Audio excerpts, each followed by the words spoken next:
What would you do if you saw your dead grandmother standing in your kitchen and she wasn't alone? That's not just a question for me. It's my reality. My name's Alex, and what I'm about to share isn't just a story. It's my life, and it's true. Welcome to Friday 13, where we only tell real horror stories, no matter how terrifying. If you're here, you're ready to step into the shadows with me. So, lock your door, dim the lights, and let's dive into a nightmare that'll make you question every creak in your own home. Because what happened to me, it could happen to anyone. It all started with a whisper, something so small you'd brush it off. But what if that whisper was the first sign of something watching you? That's where my story begins. And trust me, you'll want to hear this, because if it can happen to me, it can happen to you. My grandmother, Evelyn, was the heart of our family. She lived just a few blocks away, and I spent countless afternoons at her house, listening to her stories and sneaking cookies from the jar. 16 months. She was the kind of person who made you feel safe, no matter what. 6. But when she passed away last year, it hit me hard. I was 28, but losing her felt like losing a piece of my childhood. Her house was sold, and life moved on. Or so I thought. That was until the night everything changed. It was a Friday night, and I was home alone. My parents were out of town, and my sister, Emily, was at a friend's house. The house was quiet, too quiet. I was in the living room, scrolling through my phone, when I heard it. A soft whisper, like someone calling my name. Alex. I froze, my heart skipping a beat. It was faint, but it was clear. I told myself it was just the wind, but then I heard it again. Alex. This time, it was coming from the kitchen. I grabbed a flashlight and crept toward the kitchen, my pulse racing. The air felt heavy, like something was pressing down on me. As I turned the corner, I saw her. Grandma Evelyn, standing by the stove, her back to me. She was wearing the same floral dress she always wore, her silver hair tied in a bun. But something was wrong. She wasn't moving. She was just standing there. I whispered, "Grandma?" She didn't turn. Instead, she slowly raised her hand, pointing to the corner of the room. That's when I saw it. A shadowy figure, tall and thin, lurking in the darkness. It wasn't alone. There were others, faint shapes blending into the shadows. My blood ran cold. What was happening? Why was she here? And who were they? I wanted to run, but my feet were glued to the floor. The figures in the shadows didn't move, but I could feel their eyes on me. Grandma finally turned, her face pale and expressionless. She looked right through me, her eyes empty. Then she whispered, "They're waiting for you, Alex." My heart stopped. Waiting for me? Who were they? And why was she telling me this? What did my own grandmother know that I didn't? The next morning, I tried to make sense of it. Was it a dream?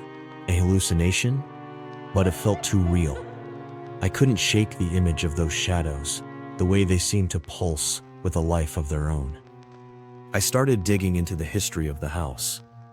My family had lived here for generations, but I never knew much about its past. I found an old journal in the attic, tucked away in a dusty box. It belonged to my great-grandfather, who'd built the house. The entries were normal at first, daily life, family updates, but then they changed. He wrote about visitors in the night, shadows that moved on their own. He called them the waiting ones. My stomach dropped. What if these were the same figures I'd seen? And what did they want with me? Oh, I showed the journal to my sister, Emily. She's always been the skeptical one, but even she looked uneasy. "Maybe it's just a coincidence," she said. But I could see the doubt in her eyes. That night, I decided to stay up and wait. At exactly 3 a.m., the The whispers started again. I crept to the kitchen, and there she was. Grandma, standing by the stove, pointing to the corner. The shadows were there, closer this time, their forms more defined. I could make out faces, twisted, hollow faces. They were reaching out, their fingers inches from me. I backed away, heart pounding. What did they want? And why was Grandma helping them? Was she trying to warn me or trap me? I needed answers. I went back to the attic, searching for anything that could explain what was happening. I found a box of old photographs. My great-grandfather, my grandmother, even me as a child. But one photo stood out. A group of people standing in front of the house, their faces blurred, their eyes dark voids. On the back, scrawled in shaky handwriting, "The waiting ones. They come for the next." My blood ran cold. The next what? The next generation? Was that why they were waiting for me? I had to know more. I called my uncle, who'd lived in the house as a kid. He went silent when I mentioned the shadows. "Don't mess with it, Alex," he said. "Just leave it alone." But I couldn't. Not when they were coming for me. That night, the whispers were louder, more insistent. I heard footsteps, faint but steady, moving through the house. I followed them to the basement, a place I'd always avoided. The air was thick, the smell of damp earth filling my nose. In the corner, I saw it, a door hidden behind old boxes. I'd never noticed it before.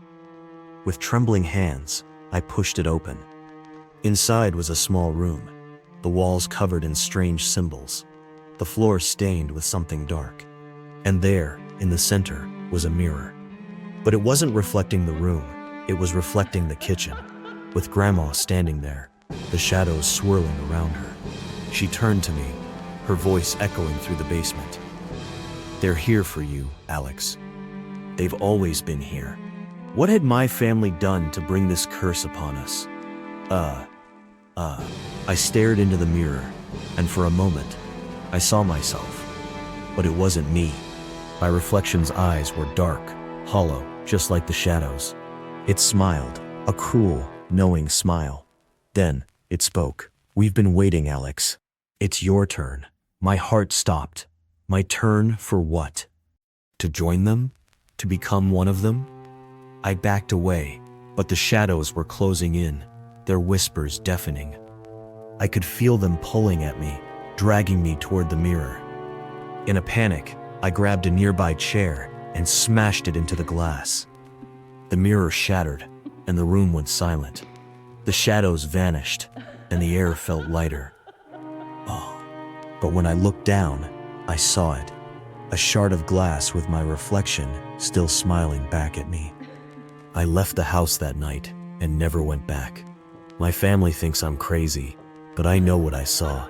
The waiting ones are still there, lurking in the shadows, waiting for the next one.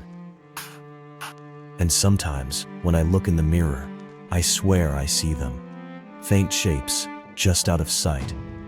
So, if you ever hear a whisper in the night, or see a shadow that doesn't belong, remember, they're waiting.